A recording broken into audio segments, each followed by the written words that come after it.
Hello दोस्तों, एक बार फिर से आप सभी का स्वागत है हमारे अपने YouTube चैनल लक्ष्य बेसिक नॉलेज हब में। दोस्तों, जैसा कि आप बोर्ड पे देख सकते हैं, आज हम आपको बताने जा रहे हैं नर्वस सिस्टम का पार्ट थ्री इसलिए दोस्तों क्योंकि नर्वस सिस्टम बहुत बड़ा सब्जेक्ट है, बहुत बड़ा टॉपिक है। और इस पर हम आपको पार्ट 1 और पार्ट 2 ऑलरेडी यूट्यूब में अवेलेबल है हमारे चैनल पे। तो आज हम पार्ट 3 बताने जा रहे हैं आपको। और पार्ट 3 का जो मेन फोकस रहेगा दोस्तों, पेरिफेरल नर्वस सिस्टम। इसको बताने से पहले दोस्तों एक छोटा सा रिकैप ले लेते हैं। What is role of nervous system? It controls, regulates and communicates. Control करता है हमारे बॉडी पार्ट्स को, बॉडी के फंक्शंस को रेगुलेट करता है और साथ में कम्युनिकेट करता है इंटरनल और एक्सटर्नल एनवायरनमेंट से। फिर दूसरा है दोस्तों न्यूरॉन्स।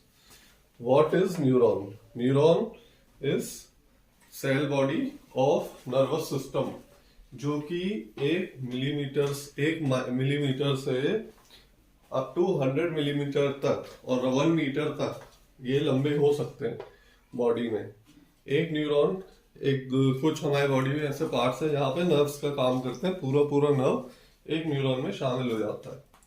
फिर होता है दोस्तों ग्लाइल सेल्स। ग्लाइल सेल्स जो है सपोर्टिंग न्यूरॉन्स है, सपोर्टिंग सेल्स हैं न्यूरॉन्स के लिए। ये न्यूरॉन्स की नरिशमेंट में हेल्पफुल रहते हैं। और ग्लाइल सेल्स का एक और रोल है माइलिन शीट का प्रोडक्शन, जो कि न्यूरॉन्स के ऊपर एज इन लेयर एक्सॉन्स में बनती है और उसको प्रोटेक्शन देती है। और माइलिन शीट की वजह से मैसेजेस का कंडक्शन, इम्पल्सेस का कंडक्शन बहुत अच्छा हो पाता है।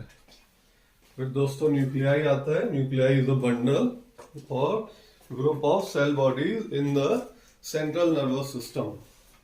फिर आता है ganglion. Ganglion is the cell body group of cell bodies in peripheral nervous system. And दोस्तों सबसे आखिर में रिसेप्टर्स, पिछले बार भी आपको बताए थे। रिसेप्टर्स कितने प्रकार के होते हैं? 4 प्रकार के। और हमारी बॉडी जो है एक्सटर्नल और इंटरनल एनवायरनमेंट से बात करती है, किस रूप में? केमिकल रूप में, मैकेनिकल फोर्सेस के रूप में, फिर हमारे आइज के थ्रू विजन जो हम लेते हैं उस रूप में, और एक और है, क्या है दोस्तों? और फोर्थ है दोस्तों टेम्परेचर के रूप में। जो भी टेम्परेचर है एक्सटर्नल और इंटरनल एनवायरनमेंट, वो बॉडी डिटेक्ट करती है, हमारे ब्रेन में प्रोसेस होता है और उस हिसाब से चीजों को ब्रेन डिसाइड करता है कि क्या करना है क्या नहीं करना है। और दोस्तों न्यूरॉन्स 3 टाइप्स के होते हैं। पहला होता है सेंसरी न्यूरॉन्स। सेंसरी न्यूरॉन्स क्या करते हैं? हमारे सेंसरी ऑर्गन्स जैसे कि हमारी आईज, नोज, एयर्स, स्किन, टंग, इसमें रहते हैं अवेलेबल सेंसरी न्यूरॉन्स। और वो सेंसरी न्यूरॉन्स सेंसेस को इलेक्ट्रिक इम्पल्सेस के रूप में ब्रेन तक ले जाते हैं। फिर इंटरन्यूरॉन्स है दोस्तों। इंटरन्यूरॉन्स उनको प्रोसेस करते हैं, ब्रेन तक पहुंचाने में मदद करते हैं सेंसरी न्यूरॉन्स की। और फिर मोटर न्यूरॉन्स का रोल ये है दोस्तों कि motor neurons whatever brain considers as right, what to do और व्हाट नॉट टू डू, वो कमांड भेजता है हमारे उन्हीं सेंसरी ऑर्गन्स को वापस। जैसे कि एग्जांपल, अगर हमें कोई पेन चुभ रही है उंगली में, तो हमारे सेंसस ब्रेन को मैसेज भेजेंगे कि कुछ चुभ रहा है हमारी उंगली में। फिर इंटरन्यूरॉन्स की मदद से ब्रेन उसको प्रोसेस करेगा, इंटीग्रेट करेगा, और फिर ब्रेन कमांड भेजेगा वापस कहाँ? मसल्स में। दोस्तों ये इंपॉर्टेंट चीज है। सेंसेस जो रिसेप्टर्स जो हैं वो है हमारी स्किन में, और वो जा रहे हैं मैसेजेस भेज रहे हैं सेंसरी न्यूरॉन्स ब्रेन तक, और कमांड जा रही है स्किन में नहीं जाती, कमांड जाती है मसल्स में। मसल्स में कहाँ? हमारे बॉडी के वो मसल पार्ट, स्केलेटल मसल्स में, जहाँ पे मूवमेंट पॉसिबल हो। क्योंकि स्किन अपने आप में एक ऑर्गन नहीं है, मतलब जो मूवमेंट कर सके, लेकिन हमारी जो हड्डियां हैं, बोन्स हैं, या जो मसल्स हैं, वो जो है हमारे हाथ को हिलाने में मदद करती है, इसलिए कमांड जाएगी मसल्स को। फिर दोस्तों उसके बाद आता है अब सबसे इम्पोर्टेंट, पेरिफेरल नर्वस सिस्टम। सो दोस्तों इसको 2 पार्ट्स में डिवाइड किया गया है। पहला है दोस्तों सोमेटिक नर्वस सिस्टम और दूसरा है ऑटोनॉमिक नर्वस सिस्टम। दोस्तों हमारी बॉडी में जितने भी फंक्शंस हैं, स्पेशली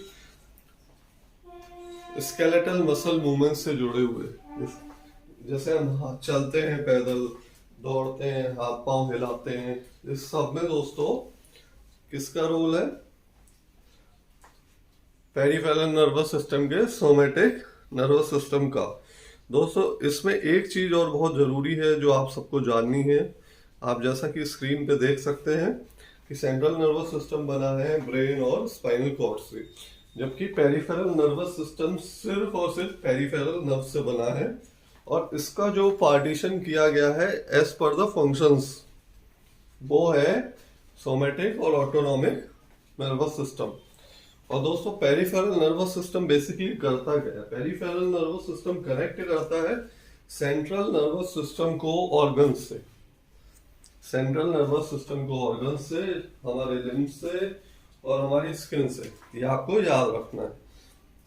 पेरिफेरल नर्वस सिस्टम दोस्तों ब्रेन और स्पाइनल कॉर्ड को अलाउ करता है कि वो मैसेज रिसीव कर सके और भेज सके हमारे बॉडी के दूसरे पार्ट्स तक। सेंट्रल नर्वस सिस्टम दोस्तों सेंसरी और मोटर इंफॉर्मेशन को बॉडी से सेंट्रल नर्वस सिस्टम तक और सेंट्रल नर्वस सिस्टम से बॉडी तक पहुंचाता है। पेरिफेरल नर्वस सिस्टम दोस्तों रेगुलेट करता है हमारे इनवॉलेंटरी बॉडी फंक्शंस को, जैसे कि हमारी हार्ट बीट और ब्रीदिंग, रेस्पिरेशन। दोस्तों ये आपको याद रखना है, ये आपको पिक्चर में भी आप देख सकते हैं। पेरिफेरल नर्वस सिस्टम जो है बहुत इंपॉर्टेंट पार्ट है हमारे नर्वस सिस्टम का। सोमेटिक नर्वस सिस्टम जिसमें कि रिस्पॉन्सिबल होता है मोटर सेंसरी इंफॉर्मेशन को कैरी करने में, ये उन नर्व से बना होता है जो कि स्किन से जुड़ी होती हैं, हमारे सेंसरी ऑर्गन से जुड़ी होती है और हमारे स्केलेटल मसल से जुड़ी होती है। सोमेटिक नर्वस सिस्टम हमारे बॉडी के हर वॉलेंट्री मसल मूवमेंट के लिए जिम्मेदार है।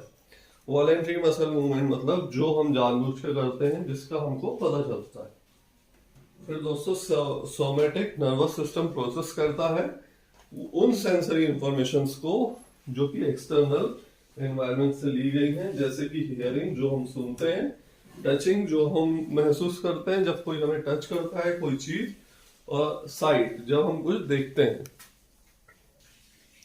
दोस्तों इसमें सबसे इंपॉर्टेंट चीज है सोमेटिक नर्वस सिस्टम बना होता है 12 क्रैनियल नर्व से और 31 स्पाइनल नर्व से। दोस्तों ये क्वेश्चन आपके बहुत सारे एग्जाम्स में आ सकता है कि हाउ मेनी नर्व्स और what type of nerves comes under somatic nervous system, है ना, और what type of nerves comprises somatic nervous system. So ये आपको याद करना है। अब इसको मैं सामने फोटो में दे रहा हूँ, 12 क्रैनियल नर्व्स हैं और 31 पेयर्ड स्पाइनल नर्व्स हैं। दोस्तों इस पिक्चर में आप देख सकते हैं ये ब्रेन के सबसे निचले भाग से निकलती हैं, जिसमें सबसे पहले इस तरफ लेफ्ट साइड आप देख सकते हैं olfactory, oculomotor, trigeminal, facial, glossopharyngeal, accessory, then right side optic, trochlear, abducens, फिर वेस्टिबुलोक्लियर, फिर वेगस, फिर हाइपोग्लॉसल। तो दोस्तों ये इनके नाम हैं, इनको आपको याद कर लेने हैं। अब इस फोटो में आप देख सकते हैं इस इमेज में कि ये करती क्या है। ऑल्फैक्टरी दोस्तों स्मेल के लिए रिस्पॉन्सिबल होती है, फिर ऑप्टिक विजुअल एक्टिविटी के लिए, ऑक्यूलोमोटर आई मूवमेंट और प्यूपिल डायलेशन के लिए, ट्रोक्लियर दोस्तों vertical eye movement, trigeminal facial sensation and facial expression, then abducens lateral movement of eye ball, फिर फेशियल इसमें टेस्ट भी होता है फेशियल में और फेशियल एक्सप्रेशंस भी होते हैं, फिर ऑडिटरी हियरिंग प्लस बैलेंस, फिर ग्लोसोफेरेंजियल ये दोस्तों टेस्ट के लिए और स्वैलोइंग के लिए जिम्मेदार रहता है, फिर vagus sensation in throat and visceral muscles, फिर वोकल कॉर्ड्स में भी ये काम करता है वेगस नर्व्स, और पेरिस्टोसिस में भी, फिर एसेसरी नर्व्स जुड़ी होती है हमारे हेड और शोल्डर मूवमेंट्स के लिए, हाइपोग्लॉसल दोस्तों टंग मूवमेंट के लिए रिस्पॉन्सिबल होती है। तो इस तरीके से आप इसको याद कर सकते हैं दोस्तों। फिर दोस्तों ये 31 नर्व्स हैं जो कि स्पाइनल कॉर्ड और वेरियस बॉडी रीजन में कनेक्टेड रहती हैं। ये कुछ इस प्रकार है। 8 पेयर्ड दोस्तों सर्वाइकल नर्व्स हैं, 12 पेयर्ड थोरेसिक नर्व्स हैं, 5 पेयर्ड लंबर नर्व्स हैं, 5 पेयर्ड सैक्रल नर्व्स हैं और 1 पेयर ऑफ कॉक्सिडियल नर्व्स हैं। इन दोनों से मिलकर 12 cranial nerves plus 31 spinal nerves से मिलकर सोमेटिक नर्वस सिस्टम बना होता है। दोस्तों अब हम चलते हैं ऑटोनॉमिक नर्वस सिस्टम की तरफ। ऑटोनॉमिक नर्वस सिस्टम दोस्तों पहले वेजिटेटिव नर्वस सिस्टम के नाम से जाना जाता था। ये जो है पेरिफेरल नर्वस सिस्टम का डिवीजन है जो कि स्मूथ मसल्स और ग्लैंड से जुड़ा होता है और इसीलिए ये इन्फ्लुएंस करता है इंटरनल ऑर्गन्स के फंक्शन को। दोस्तों आपको फिर से एक बार मैं बता दूं, ये जो है हमारे इनवॉलेंट्री मूवमेंट्स के लिए रिस्पॉन्सिबल है, वॉलेंट्री स्केलेटल मसल मूवमेंट्स के लिए। और ये जो ऑटोनॉमिक है इसमें आप देख सकते हैं, ऑटो मतलब सेल्फ, नॉमिक मतलब गवर्निंग, अपने आप चलने वाला नर्वस सिस्टम जो कि हमारे बॉडी के इंटरनल ऑर्गन्स के फंक्शंस को चलाता है, करता है। आपको ये बहुत अच्छे से याद रखना है। इसके एग्जांपल्स बता दें अपने, heart rate, digestion, respiratory rate, pupillary response, urination, sexual aerogel etcetera. और दोस्तों इसके अलावा ऑटोनॉमिक नर्वस सिस्टम का बहुत बड़ा इंपॉर्टेंट रोल है फ्लाइट और फाइट मोड में। दोस्तों फ्लाइट एंड फाइट मोड क्या है, बहुत इजी सी चीज है, आपको सिर्फ गौर से समझना है।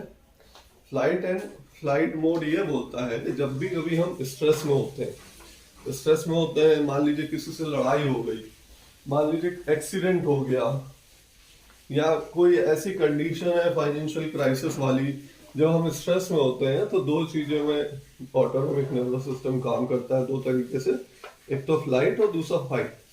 आपने बहुत बार देखा होगा कि दो जानवर एक दूसरे से लड़ रहे हैं, एक बहुत बड़ा है, मान लो एक गाय है, बड़ी गाय, वो किसी छोटे जानवर को, छोटी गाय को मार रही है, तो छोटी गाय क्या करती है, भाग जाती है वहां से। वो कंडीशन कहलाती है फ्लाइट मोड। उसी की जगह दो लोग या दो जानवर आपस में लड़ रहे हैं जो कि एक समांतर है, सिमिलर है, और उन दोनों की लड़ाई हो जाती है, तो बकायदा क्या करते हैं, फाइट करते हैं, उसको बोलते हैं फाइट मोड।